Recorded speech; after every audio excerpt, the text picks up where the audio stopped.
হালকা আছে, বেশি না। বসিয়ে দাও, নিচে বসিয়ে দাও, একবার নিচে নিয়ে নাও। ঠিক আছে, চলো। ভিডিও চলো চলো চলো।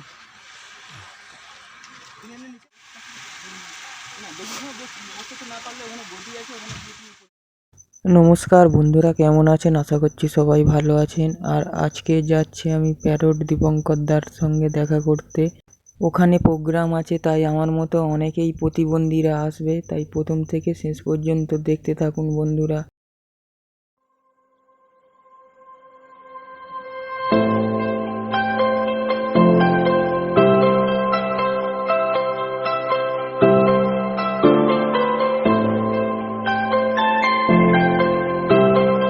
যেতে যেতে দেখলাম রাস্তার ধারে ছোট ছোট ভাই ফুটবল খেলছে।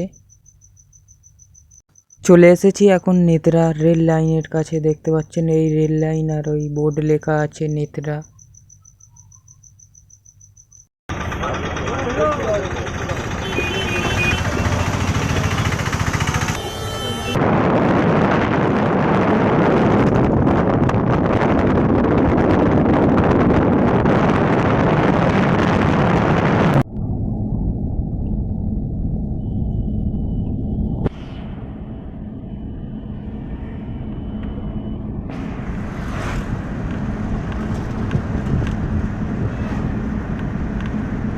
আমার সাথে যাচ্ছে মা, বাবা আর আমার ভাগ্নি।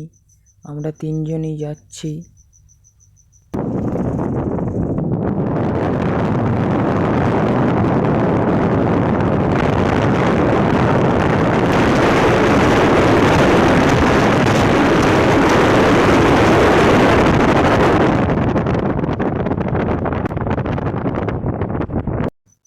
এই রাস্তাটা চলে যাচ্ছে গঙ্গাসাগর।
রমেশকে ডান দিক থেকে বার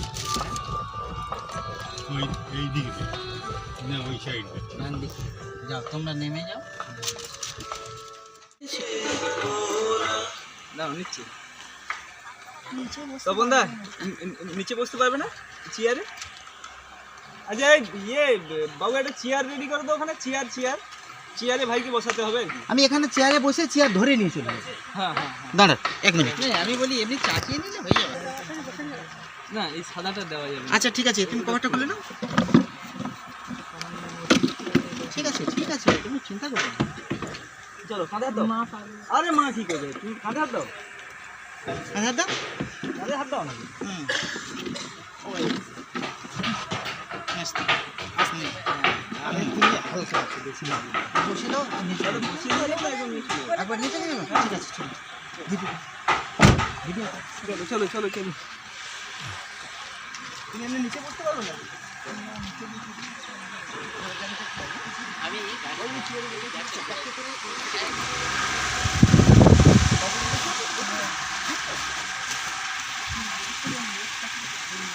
না বেশি সময় বসতে না পারলে ওখানে বডি আছে, ওখানে গিয়ে তুমি উপরে শুতে পারবে।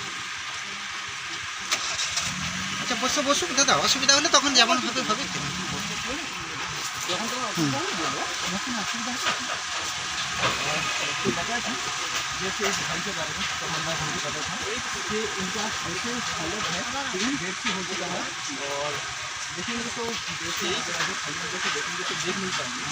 और इससे पहले भी ट्राईसाइकिल ब्लैंकेट वगैरह हम लोगों ने जो हो पाया था, आप लोगों से बहुत सारे लोग सपोर्ट भी किया था।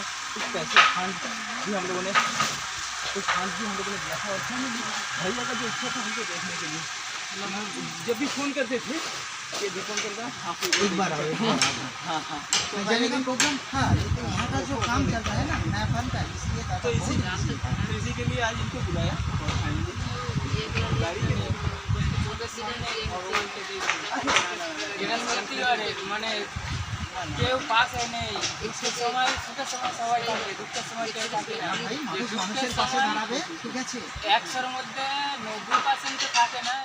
তুমি দোস্তিপুর থেকে এখানে এসছো, এর থেকে বড় কিছু আর হয় না। দুঃখের সময় দাদা আমার গাড়িটা দিয়েছে আর অতিরিক্ত আর और फिर से सारे रिलेशन का इनको मतलब काम का भी बहुत जरूरत है क्योंकि वेट का प्रॉब्लम है।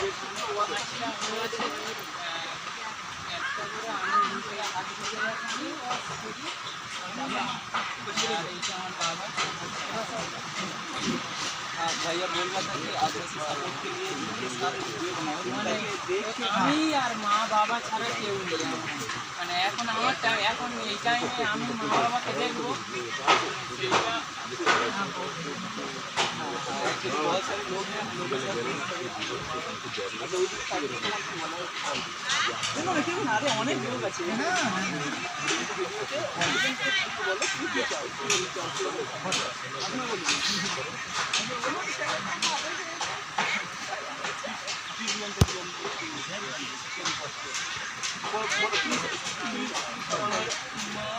বাবা কিছু তো দেখতে পারি না, মানে মা গোটা সংসারটা চালায় আর আমি বিক্রি কারখানে 80 টাকা রোজে মানে কাজ করে এবং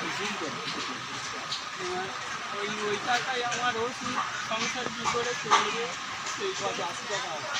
হ্যাঁ বিক্রি কারখানায় আমি যখন যেরকম পাচ্ছি আমি তো হেল্প করছি।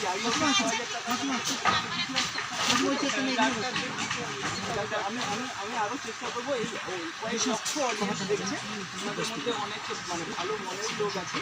आप में से आप सभी के पास रिक्वेस्ट रहा दिल से कि ऐसे परिवार के लिए जिनका पिताजी आंखों से सही से देख नहीं पाते हैं और उनका माता जी एक पेन इंडस्ट्री में जो स्मॉल इंडस्ट्री होता है वहाँ काम करता है। डेली 80 रुपीज़ का 80 रुपया का मतलब ऐसे मिलता है। और भैया का मतलब इसको 9 তারিখ থেকে ভাত খাওয়া ছেড়ে দিয়েছি। আজকে নিয়ে দুদিন ভাত খেলাম, মানে জল বললাম বেশি কেটে গেছে, সব কেটে বার করেছে, গাল পুরি হেভি গেছে, আমি খেতে পারিনি। वो देखेंगे तो मतलब ऐसे बयां कर नहीं सकते। आप में से बहुत सारे मिलजुल लिखा है, आप सभी के पास रिक्वेस्ट है, अगर आप थोड़ा सा हेल्प करना चाहते हैं ऐसे परिवार के लिए, ये थोड़ा सा ज़्यादा जीत पाए, इसका भी इच्छा है बहुत कि हम भी इस दुनिया में रहे।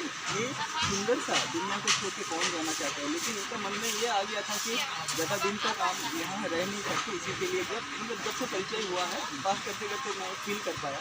तो मेरी तरफ से मतलब पर्टिकुलर शेड्यूल ट्रस्ट की तरफ से हम लोग का खुद अपना पॉकेट से तो जितना हो पाता है करते हैं। आप सबके पास भी रिक्वेस्ट है, अगर आप चाहते हैं तो थोड़ा सा सपोर्ट से हाथ बढ़ाइए। Thank you so much.